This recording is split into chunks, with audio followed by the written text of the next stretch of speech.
Welcome to the Baseface Network.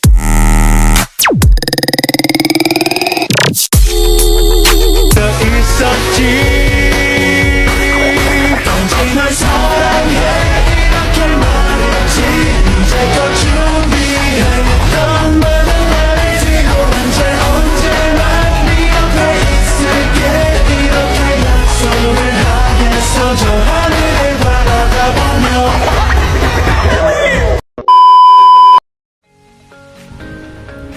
Pengertian neraca pembayaran. Neraca pembayaran atau balance of payment adalah catatan atau dokumen sistematis yang mengikhtisarkan seluruh transaksi ekonomi antara penduduk atau residen suatu negara dengan penduduk negara lain selama masa tertentu yaitu 1 tahun. Dan untuk menyusun neraca pembayaran luar negeri atau neraca pembayaran nasional perlu dibedakan antara transaksi debit dengan transaksi kredit. Manfaat dan kegunaannya. Manfaat pencatatan pembayaran internasional adalah sebagai berikut. Yang pertama, untuk mengetahui keadaan keuangan negara yang terkait dengan pembayaran luar negeri.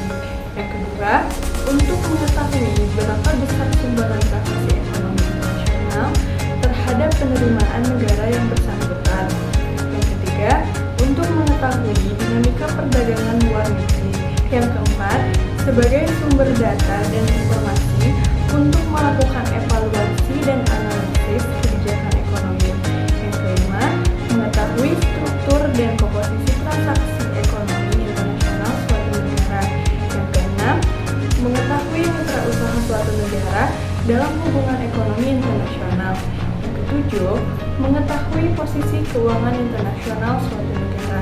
Yang kedelapan, sebagai indikator yang akan dipertimbangkan oleh negara donor untuk memberikan bantuan keuangan. Dan yang terakhir, sebagai indikator fundamental ekonomi selain tingkat inflasi, pertumbuhan GNP, dan sebagainya. Selanjutnya, tujuan dari BOP. Tujuan utamanya adalah untuk memberikan informasi kepada penguasa pemerintah tentang posisi keuangan dalam hubungan ekonomi dengan negara lain serta membantu di dalam pengambilan kebijaksanaan moneter, fiskal, perdagangan, pembayaran internasional, dan membukukan seluruh transaksi ekonomi internasional yang terjadi di antara penduduk dalam negeri dan penduduk luar negeri. Selanjutnya yaitu jenis transaksi ekonomi dalam BOP. Jenis transaksi ekonomi dalam BOP terbagi menjadi dua. Yang pertama, transaksi debit. Transaksi debit adalah transaksi yang menimbulkan bertambahnya kewajiban bagi penduduk negara yang mempunyai neraca pembayaran tersebut untuk mengadakan pembayaran kepada penduduk negara lain. Meliputi yang pertama, impor barang dan jasa. Yang kedua, pembayaran atau hasil investasi. Yang ketiga, transfer. Yang keempat, berkurangnya hutang. Yang kelima, bertambahnya aset-aset keuangan. Dan yang kedua, transaksi kredit. Transaksi kredit adalah transaksi yang menimbulkan bertambahnya hak bagi penduduk negara yang mempunyai neraca pembayaran tersebut untuk menerima pembayaran dari negara lain. Meliputi yang pertama, ekspor barang dan jasa. Yang kedua, penerimaan dari hasil investasi. Yang ketiga, transfer. Yang keempat, bertambahnya utang negara atau swasta. Dan yang kelima, berkurangnya aset-aset keuangan. Nah, berdasarkan sifatnya, transaksi debit dan kredit terbagi menjadi dua. Yang pertama, transaksi otonom atau autonomous transaction, yaitu transaksi yang timbul atas inisiatif pihak tertentu dan bukan sebagai reaksi atau akibat adanya transaksi lain yang tercatat pada current account dan long-term capital account.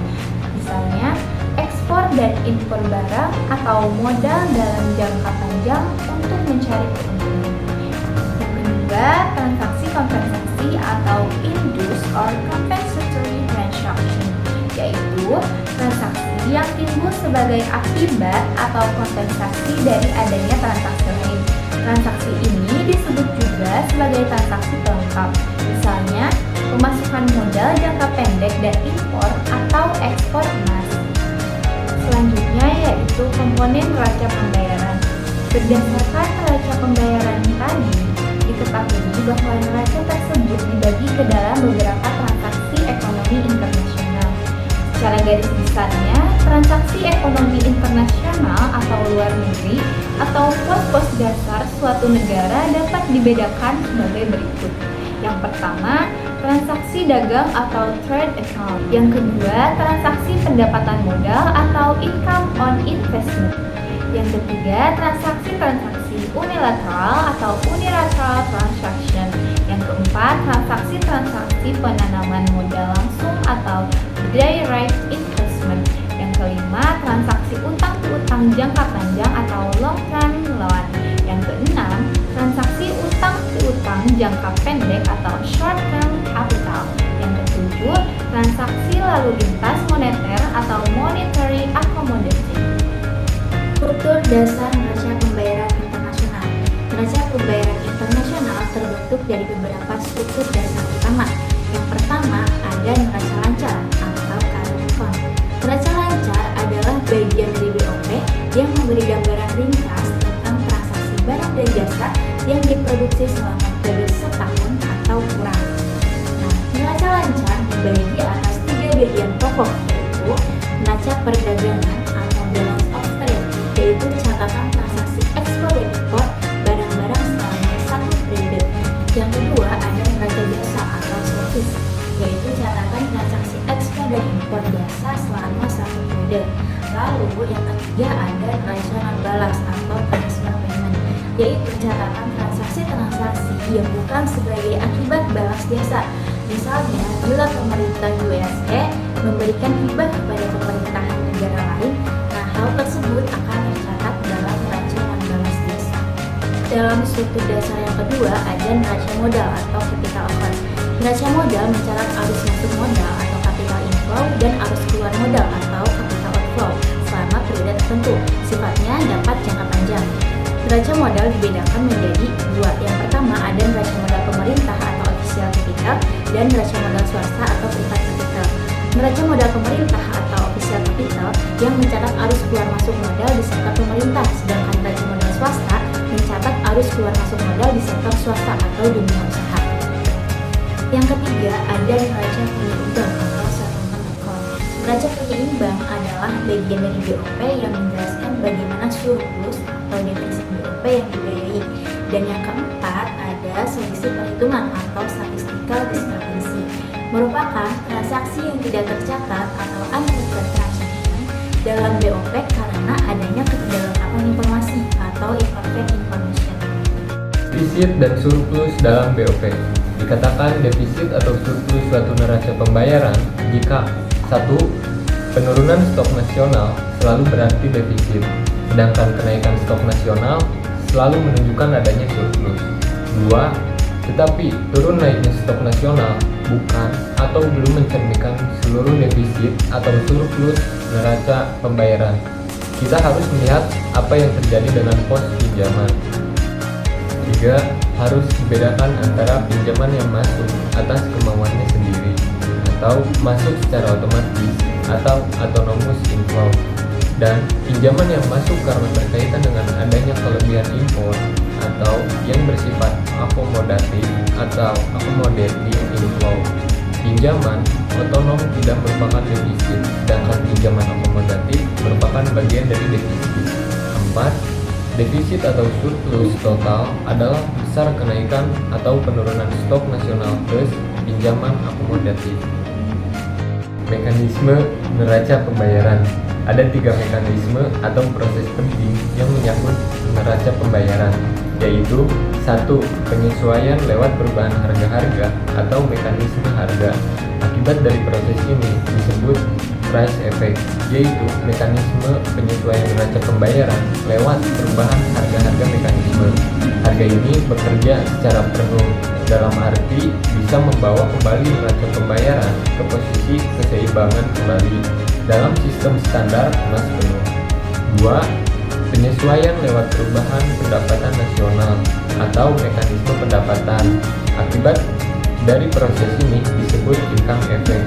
Penyesuaian lewat perubahan stok uang atau mekanisme moneter, yaitu akibat dari proses ini disebut real balance effect.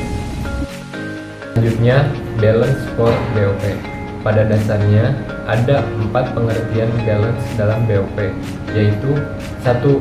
Basic balance, terdiri dari balance dalam transaksi yang sedang berjalan ditambah transaksi modal jangka panjang. 2.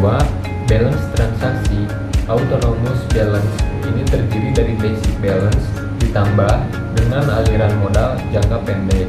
Yang ketiga, liquidity balance. Konsep ini dikembangkan di Amerika Serikat untuk mengukur posisi neraca pembayarannya. Perbedaannya dengan balance transaksi autonomous adalah di dalam perlakuan terhadap pemilikan kekayaan atau aset jangka pendek. Yang keempat, balance transaksi pemerintah jangka pendek. Konsep balance ini diperkembangkan di Amerika Serikat. Menurut konsep ini, neraca pembayaran terdiri dari penjumlahan basic balance, selisih yang diperhitungkan dan rekening modal jangka pendek, atau sesudah dikurangi dengan modal Amerika jangka pendek yang dimiliki oleh lembaga-lembaga moneter negara lain.